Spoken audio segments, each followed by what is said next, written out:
Hello everyone, and welcome to a new series here on the channel. This is Parkitect Challenge Mode. Now obviously I know what you're thinking, Parkitect doesn't have a challenge mode. What are you talking about? Basically I've come up with a concept for a new sort of style of play, which is very heavily based on the campaign mode that we've got in game. I'm making my own campaign map and then playing through it as part of this series. Now it's quite a big map, and it's quite sort of terrain heavy, and the idea, the sort of inspiration behind this really is Alton Towers, obviously a very famous theme park in the UK, where they have limitations on how high they can build the rides. So what they do there with their coasters is they build them very terrain conforming, and make use of the sort of landscape around the park. So in this campaign map, that's one of the goals that I have set for the challenge, that you cannot build above a certain height. And then the other goals, they're just basically getting an amount of guests in the park and having a good experience rating. But I've set them quite high so that we can make a full sort of series out of this, and we have to have quite a big theme park. Another goal is that we need 5 or more coasters, I think it is, with a certain excitement rating. But we will get into all that in a bit. To start with, I'm just designing sort of outside of the park because I felt all this had to be done really before going into the map. So this is all sandbox at the moment. We've got unlimited money to play with, but when the actual challenge starts, which will be later in this episode, you'll see that we've got the normal restraints. So we have limited money that we can use. Obviously we have loans we can take out, we can't play with mods, although to make it a bit more interesting I'm cheating slightly, and for this one I'm going to be using just construction anarchy and rotation anarchy, so that we can make things look a little bit different, but we're only going to be using the in-game pieces to do that. Like you can see here, I'm obviously making a custom planter using rotation anarchy, but we're not going to be doing stuff like that all the time. I want this to be sort of as close to vanilla as possible, but using tools that we can to do a little bit more with the pieces than what we'd do in a normal campaign map, just so that we can build a little bit more creatively, I guess. And yeah, really to start with, I'm just working on this outside plaza, just putting some planting down, some ticket booths and stuff like that. You're going to see me build the entrance building for the park, and then we're going to dive right in and look at the map, the goals for the map, and we're going to open it up as a proper campaign. The other thing I forgot to mention is research as well. We're going to have to research our rides, so everything we're going to do is going to be like in a campaign map, basically, except it's one that I've created myself. So the good thing about this one is I've not set myself any time constraints, because that always does give me a headache in campaign mode when I'm trying to beat the goals within 3 years or whatever. We don't have to worry about that for this one, so that's going to mean we can spend a lot more time on things and build the park up slowly and make sure we theme everything up really nicely.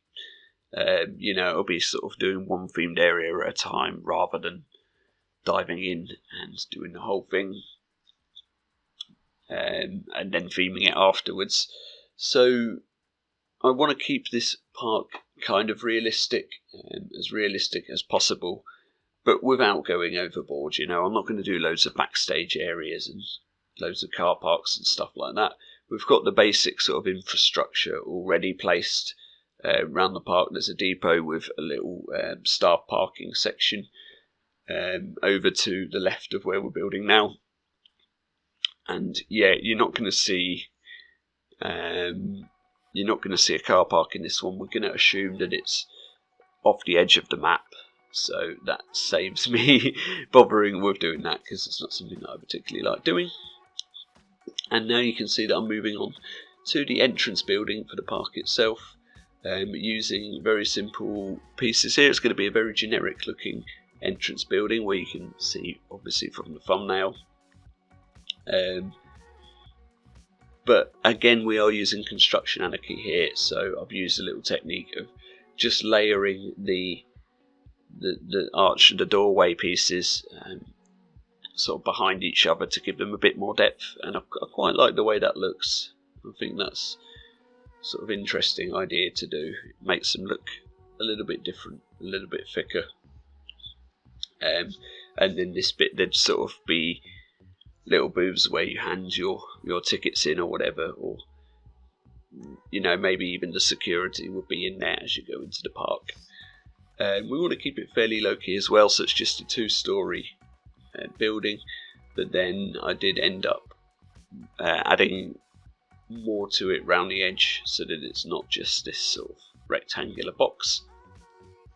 And here comes the real challenge of custom roofing, which is obviously something you can't do completely in vanilla, but with construction anarchy it makes it fairly simple to do this.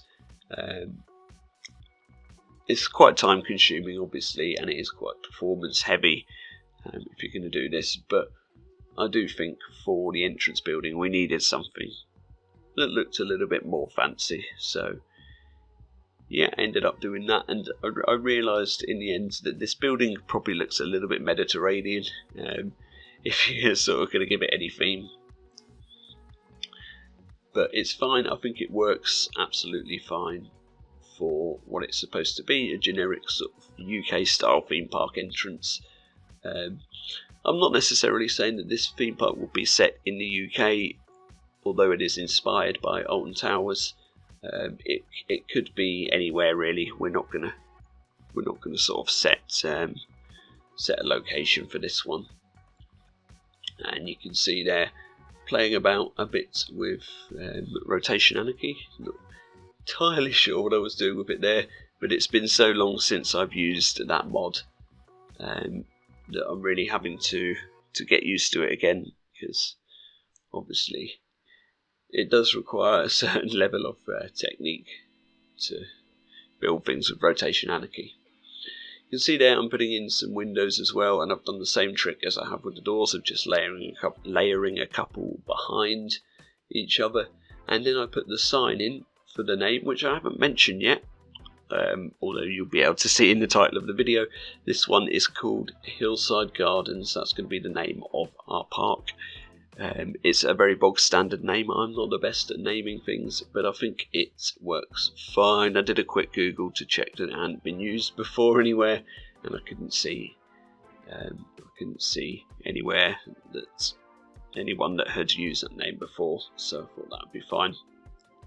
I tried to stick in a sort of backdrop for the sign there, but the colour schemes didn't work, so I just kept it very simple plain text.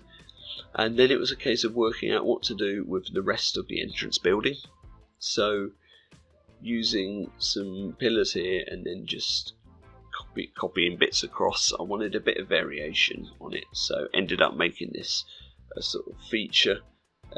You can see there I've just stuck a load of pillars together, almost like you would see in real life with the foundations of a building.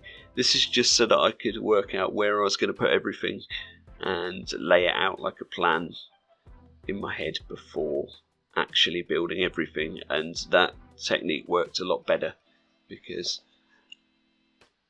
I could then visually see how I wanted the plan for the building to look. So yeah, I think it looked okay. In the end, I'm just doing a little bit of interior stuff here with some backstage staff pathing, and then we'll get all that as hidden away as possible from the guests, because obviously that would be bad for the scenery rating and everything like that we have to consider now that we're doing a challenge park. And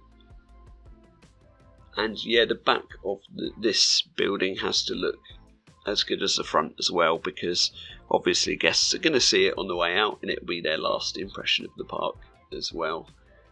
as they're first as they're coming in.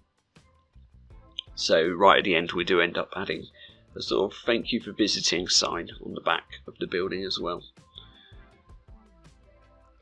This was probably the most difficult part of the build because I had to work out where to put these custom roofs on the diagonal sections, and obviously we can use rotation anarchy to help with that, but getting everything in the right grid space and using the blueprint system for that was an absolute nightmare.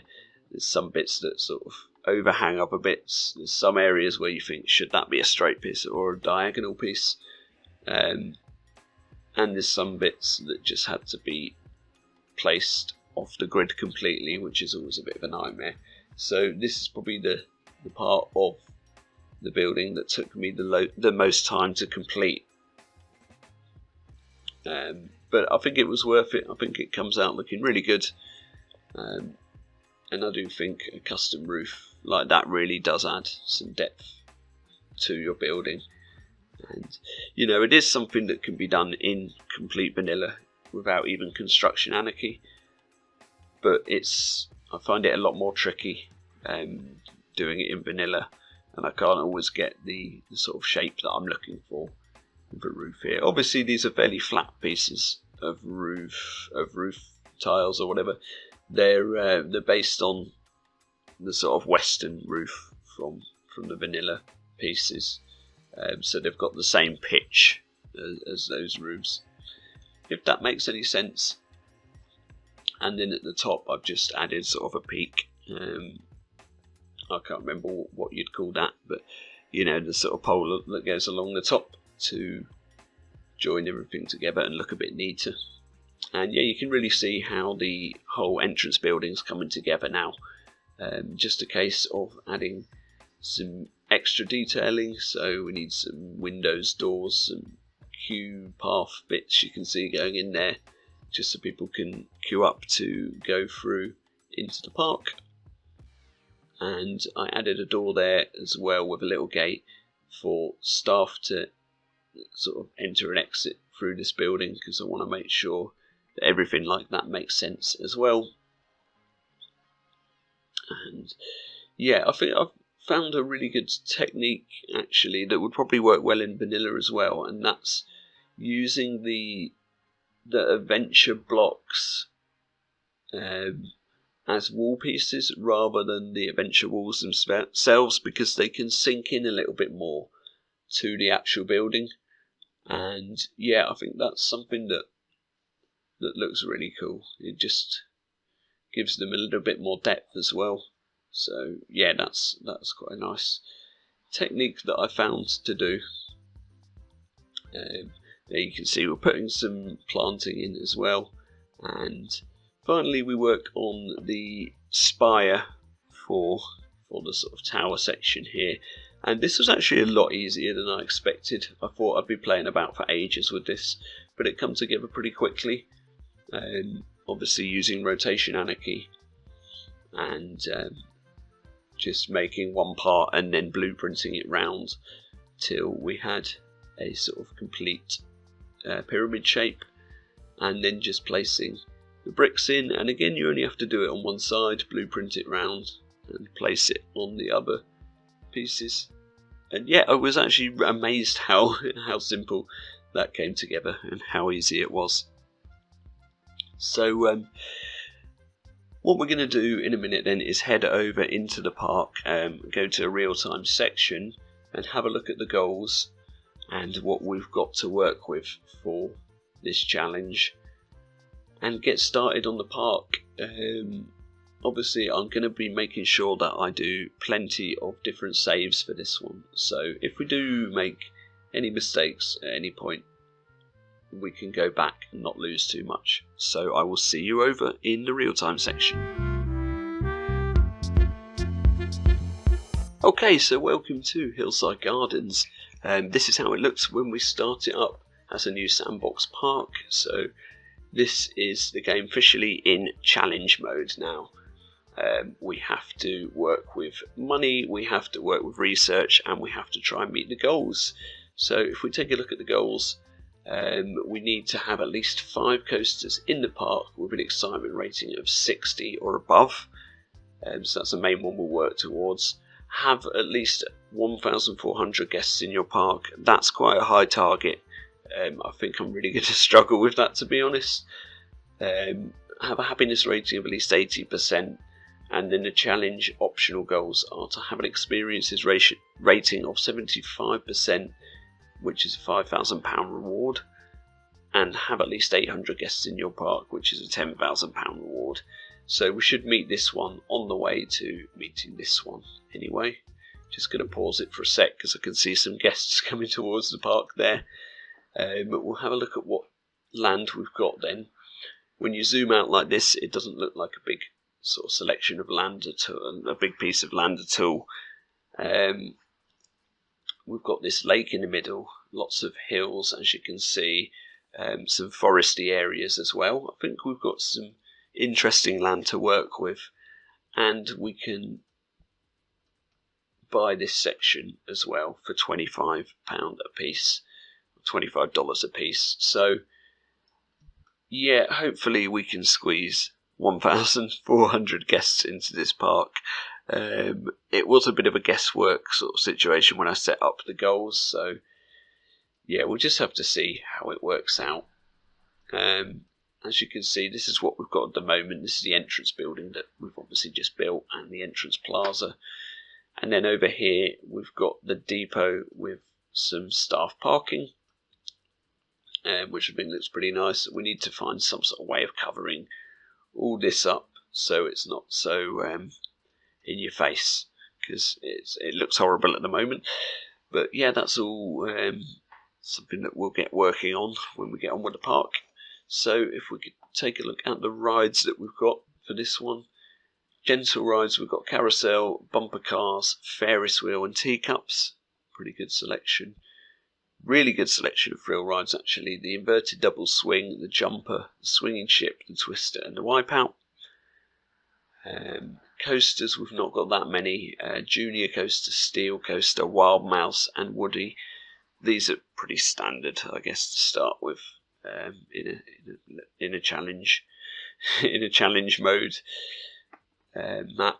The Woody, I do want to build a GCI style wooden coaster, sort of Wicker Man inspired at some point.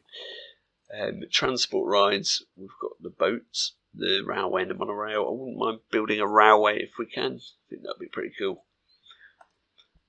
And we've got a log flume and rowing boats for water rides. Scenery wise, we've got quite a lot unlocked, but still some stuff to be researched, some various props and whatnot. But to start with, I'm going to put the research to coasters, because I think we need to get a bit of a coaster count going in the park if we want to meet these goals. So that's the map then. I think we're going to get into it and start by building a bit of a main street or sort of entrance plaza area here. Haven't decided entirely how to go about that yet. So let's get into the next time lapse and see what we come up with. Welcome to the time lapse then for this main street section of the park. What we're trying to go for here is a sort of mid-range budget type main street with some nicely themed buildings but nothing too elaborate. What I built before, which I will put on the screen now, is a really over-the-top fantasy style like ice cream shop building, and I just decided that that was way too heavily themed and detailed, not to mention all the pieces that it's using. It's just too bright and fantasy and sort of Candyland style, and not quite what we're going for here. So after wasting about an hour on that, I scrapped that idea and went for much more generic sort of main street buildings. I didn't want to do custom roofing on a lot of these buildings either, because again, I didn't want to use too high piece count, and I didn't want to take away from the detailing on the entrance building itself. I wanted the entrance building to stand out a bit more than these main street buildings. So yeah, went back to the drawing board and came up with this sort of really plain generic theme park style building. I do believe this one becomes a sort of souvenir shop, but at the moment we've only researched, or we've not researched any shops, but we've got balloons unlocked, so I make it a balloon stall to start with. And I was a bit concerned about the balloons sticking through the roof, which they do sometimes, but fortunately that didn't happen too much for this one, because we've got a sort of raised section in the middle of the roof there. So yeah, really that solved the problem, and it stops the roof from looking too flat as well. I have been using these western roofs quite a lot in my builds. I just think they're one of the nicer sort of more detailed roof pieces that we've got in the game. They just seem to work quite well as well for these generic type buildings. Yeah, I just like the way they look, to be honest. But I do need to try and start varying my roofs a bit, because I do realise I use this piece an awful lot, especially in the campaign playthroughs. So yeah, that's just something to think about in future. Other than that, with this building, it's really simple. Just some doorway archway pieces, and then using construction anarchy, some wall pieces and windows behind them, so it adds a little bit of depth to the building. And then some pillars at the front that sort of match the roof colour, and along with some awnings and some planters there as well, just for detail. And then we move swiftly on to the second building, and you can see I struggled a little bit to start with this one. I tried a couple of different ideas that I wasn't particularly happy with, and yeah, kept going back trying different things. In the end I end up with this whatever you want to call it style building, and I did think that maybe that would look nice in a SeaWorld park, but not so much appropriate for here, so I changed it up a bit, and yeah, just gave it some different roof pitches there, some different heights, and using a couple of different pieces as well, but ones that tend to work quite well together as well. I think I changed the colour of it slightly as well to give it slightly more purple colour, and this is what becomes our ice cream parlour. So obviously a lot more manageable for a low budget park than the one that I came up with before. Or that's what I think, at least. I don't know how much these building materials would cost, but we can only assume that in a theme park a lot of these are purpose-built buildings, but normally only the facade at the front is created because it's the bit that people see. The back row of these buildings are sort of backstage areas, but we're going to try and keep all that quite hidden so that we don't have to do a heavily detailed backstage, because that's not really what I was wanting to do for this build. Just to add a bit of interest in, we're putting some dormer type things in there. Obviously with construction anarchy you can sink the windows into the roof a bit, you can get a bit more variation because you can place things pretty much anywhere and still have them on grid, which is really handy. So yeah, that was a nice little detail to add to that building. And then you can see I'm just moving the depot building around there as well, so that we've got a bit more room for the backstage and everything like that. And then it's really just a case of finishing this building off. So a lot of this is made from basic shapes. I mean, both of the buildings that I put in so far use a lot of basic shapes. I tend to use that a lot for my borders and stuff on buildings, especially when I am playing vanilla, because obviously you can place them off grid or wherever you want, whereas the borders are a bit more limited. But now playing with construction anarchy, again, we can place borders wherever we want as well, so that makes things a bit easier. You can see the doorways there going in as well for the backstage and the buildings as well. So I put an ice cream stall and a drink stall in this one as well. So guests have got food and drink to start with anyway. At least we've got something in the park.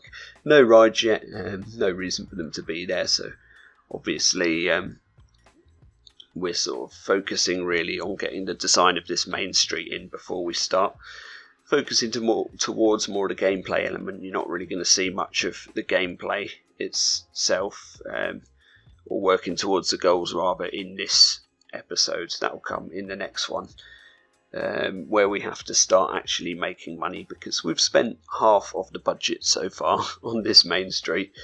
So I added in the orb lights to give it some nice sort of classic funfair style lighting, and you can see I've made an ice cream out of the shapes as well on the front, which I think is kind of a fun thing to do. I'm going to try and be consistent as well, using text for all the signs in this park as well, so that's something that you'll see going forward, so that everything's a lot more believable and that every building actually has a purpose as well. There's no buildings on this main street that are just there for show. They all do have a purpose in this one, which is something that I often don't do. I just put things there because they look nice. And then finally we're working on the toilet block, or the restrooms for this street. And yeah, I went back to using the brick technique that I use on the entrance building, and using a couple of different roof variations there as well, using the sort of steampunk-esque roof to give it a feature at the front, and then just sticking out a little bit into the pathway. Or, well, not into the pathway, the rest is sunken back behind the pathway, I guess.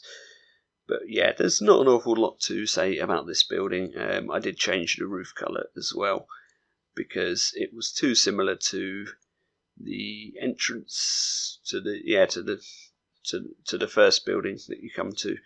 So yeah, but I wanted to keep this one pretty simple as well, and I didn't want to spend too much time on it, because it is easy to overthink things, and I like to go a bit crazy with the detailing sometimes as well. I also just stuck that sort of glass awning on the front as well, which is quite a modern piece, but I feel it works fine.